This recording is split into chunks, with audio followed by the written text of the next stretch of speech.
తెలియజేయాలని తెలుపుతున్నాను.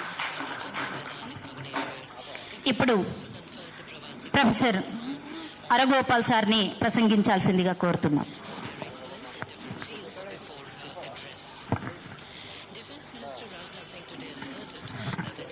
ఉద్యమ నాయకుడు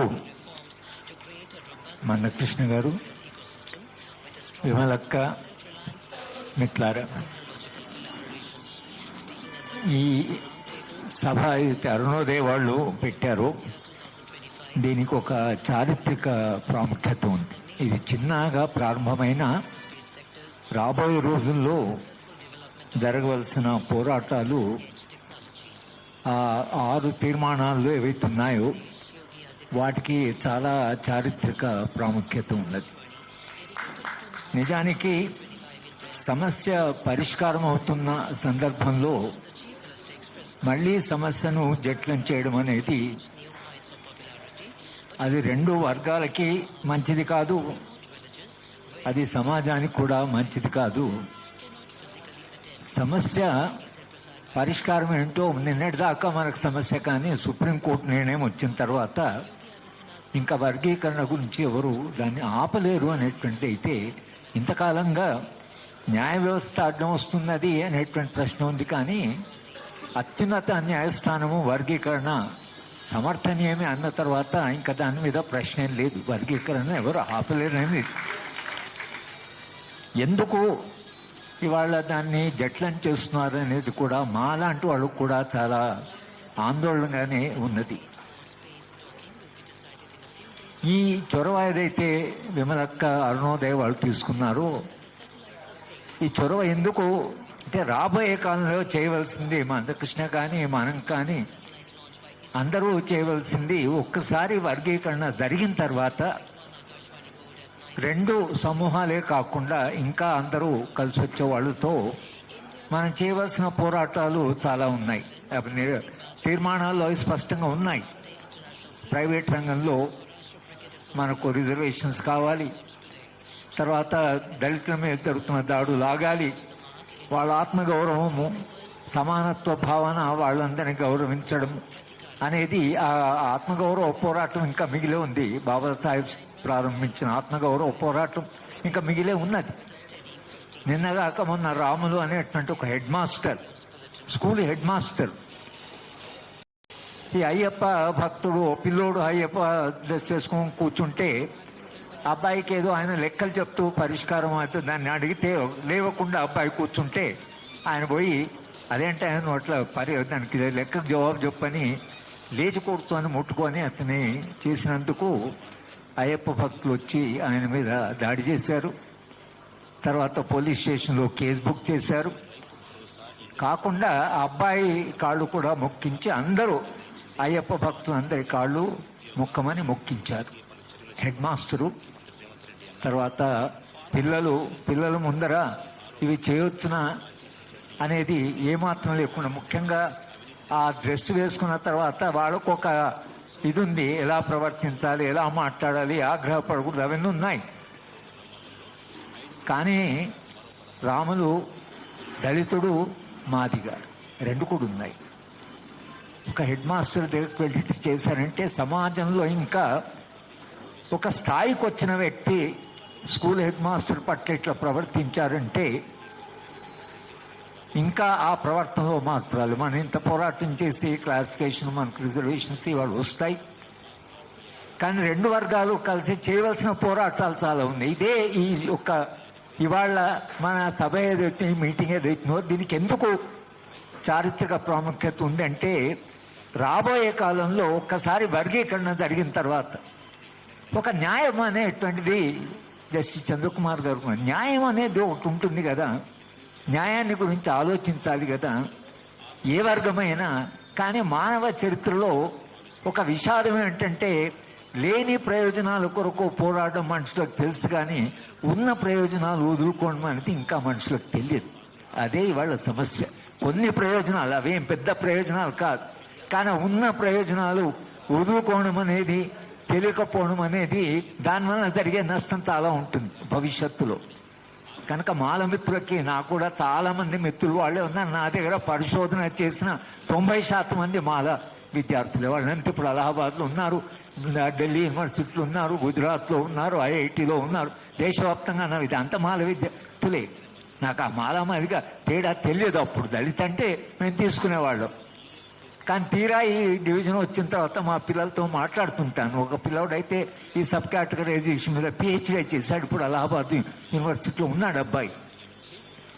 ఇవాళ న్యాయం అనేది మనం అంగీకరిస్తే, మానమిత్రులు కూడా మనం చెప్పినట్టే అనవసరంగా మీరు ఏ గొడవ కాకుండా దీన్ని అంగీకరించడం అది అనివార్యం. కనుక మరి నా చేయవలసిన పని ఏంటంటే, మన ఇద్దరం కలిసి ఏదైతే అరుణోదయ వాళ్ళు చెప్తున్నారో, ఇద్దరం కలిసి మనం చేయవలసిన పోరాటం అంటే అదే చరిత్రలో మలుపు. దళిత ఉద్యమంలో కూడా ఇవాళ తీసుకున్న చొరవ ఏదైతుందో అదొక కీలకమైన మార్పు. ఆ మార్పు ఎందుకు నేను అంటున్నానంటే, మన క్లాసిఫికేషన్ చేద్దాం, మా న్యాయాన్ని మీరు అంగీకరించండి, మీరు ఒక్కసారి అంగీకరించంటే మన ఇద్దరం కలిసి అన్యాయానికి వ్యతిరేకంగా పోరాటం చేద్దాం.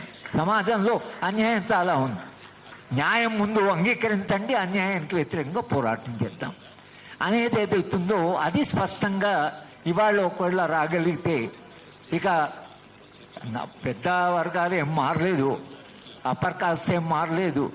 దళితుల మీద దేశవ్యాప్తంగా ఉత్తర భారతదేశంలో అయితే విపరీతంగా దాడులు జరుగుతున్నాయి. నాకు రోజు ఒక ఛానల్ ఉంది దళిత్ మీడియా అని, వాళ్ళు నాకు రోజు ఆ రోజు జరిగిన సంగతి పంపిస్తారు. మూత్రం తాగిస్తున్నారు, మలం తినిపిస్తున్నారు, దాంట్లో రకరకాలు బట్టలు ఇప్పి చేస్తున్నారు. ఇవన్నీ జరుగుతున్నాయి ఇవాళ 75 ఏళ్ల తర్వాత.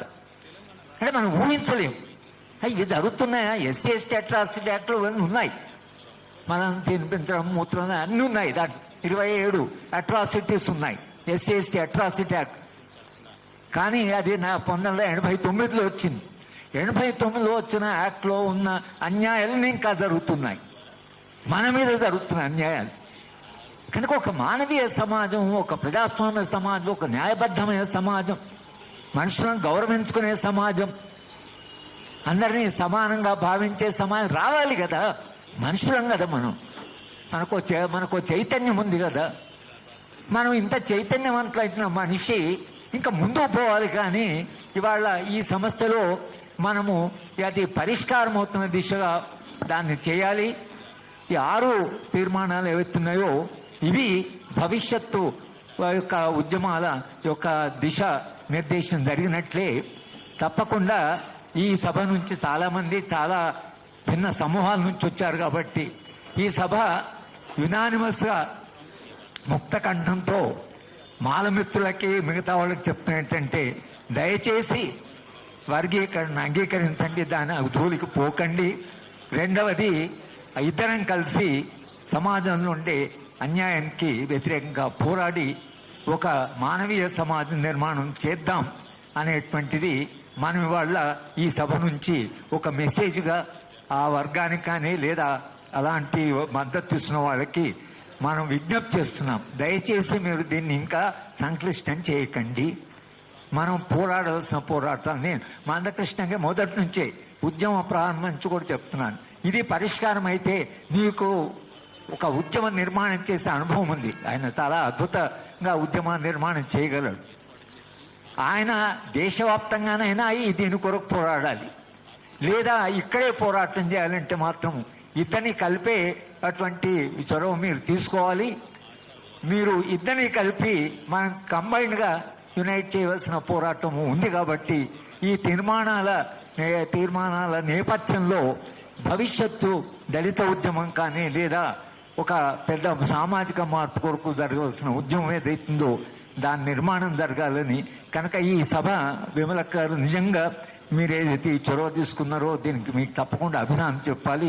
ఎందుకంటే చలనాన్ని పట్టగలిగిన కెపాసిటీ ఉంది. కనుక ఇవాళ మనం ఇక్కడ అది కలిసింది అంటే సమాజంలో ఉండే అన్యాయానికి వ్యతిరేకంగా పోరాటం కొరకు కలిసాం. మాదిగ దండోరా ఉద్యమంలో చాలా న్యాయం ఉందని మా పౌర హక్కుల సంఘం అయితే మొట్టమొదట మందకృష్ణ ఉద్యమం ప్రారంభించినప్పటి నుంచి మా పౌర హక్కుల సంఘంలో అన్ని వర్గాల వాళ్ళు ఉన్నారు. అన్ని ప్రాంతాల వాళ్ళు ఉన్నారు. అందరం కూడా ఏ డిఫరెన్స్ లేకుండా యునానిమస్ గా రెజల్యూషన్ పాస్ చేశాం. మందకృష్ణ చేసిన ఉద్యమానికి మా మద్దతు ఉంటుంది. బాలగోపాల్ అయితే రాశాడు. మనం సుప్రీంకోర్టులో జరిగిన ఒక దాంట్లో ఆ వాదనలో కపిల్ సిబాల్ గారు బాలగోపాల్ ఆర్టికల్ కూడా సుప్రీంకోర్టు ముందు పెట్టాడు. అప్పటి నుంచి మేము మద్దతు చేస్తున్నాము. పౌర హక్కుల సంఘం ఆయనతోనే నిలబడ్డది మొదటి నుంచి. ఇప్పటికీ ఆయనతోనే నిలబడుతున్నాం. ఇప్పుడు పరిష్కారం వస్తున్నది కాబట్టి పౌర హక్కుల సంఘం ఏమిటంటే యునైటెడ్గా దళితులకు వ్యతిరేకంగా జరుగుతున్న అన్యాయానికి వ్యతిరేకంగా పోరాటం చేద్దాం, వాళ్ళ మీద దాడులకు వ్యతిరేకంగా పోరాటం చేద్దాం. అలాగే ఇంకా పెద్ద అన్యాయం ఏదైతే సమాజంలో ఉందో ఆ అన్యాయానికి కూడా వ్యతిరేకంగా పోవడం. మళ్ళీ చెప్పడానికి కారణం ఏంటంటే ఈ మెసేజ్ సమాజానికి పోవాలి అనే ఉద్దేశంతో చేస్తున్నాం. తప్పకుండా మీరు ఎలా ఆయనకు మందకృష్ణ సుప్రీంకోర్టు జడ్జిమెంట్ వస్తున్నాయి, ఆయనకు నేను కంగ్రాచులేషన్ పంపించాను. Life long struggle. నిజానికి ప్రధానమంత్రి ఇక్కడ రావడం సరే, ఆ రాజకీయాలు వేరు, కాసిం చెప్పినట్టుగా రాజకీయాలు వేరు. కానీ ఆయన కన్నీళ్ళు అయితే పెట్టుకున్నాడో సదస్సులో, ఆ కన్నీళ్లు చాలా మంది కదిలించాయి. చాలా మందికి నేను ఎక్కడ పోయినా ఆయన కన్నీళ్ళు, ఇంత ఉద్యమం చేసి కన్నీళ్లు పెట్టుకున్నాడు డయాస్ మీద అనేది, ఆ కన్నీళ్ల వెనుక ఉండేటువంటి ఆనందం అన్నది ఒక రకంగా ప్రధానమంత్రి అనౌన్స్ చేశాడు. రెండవది బహుశా బాధ కూడా ఉండి ఉంటుంది. ఎందుకంటే ఇంత ఉద్యమం చేసినాక ఇప్పటిదాకా వచ్చింది అనేటువంటి ఆనందం ఏదైతుందో, ఆ కళ్ళ నీళ్ల విలువ ఏదైతుందో అందరూ అర్థం చేసుకోవాలి అని చెబుతూ నాకు ఈ అవకాశం ఇచ్చిన విమలక్క గారికి, అరుణోదయ్ గారికి, మందకృష్ణకి నేను ధన్యవాదాలు చెప్తూ సెలవు.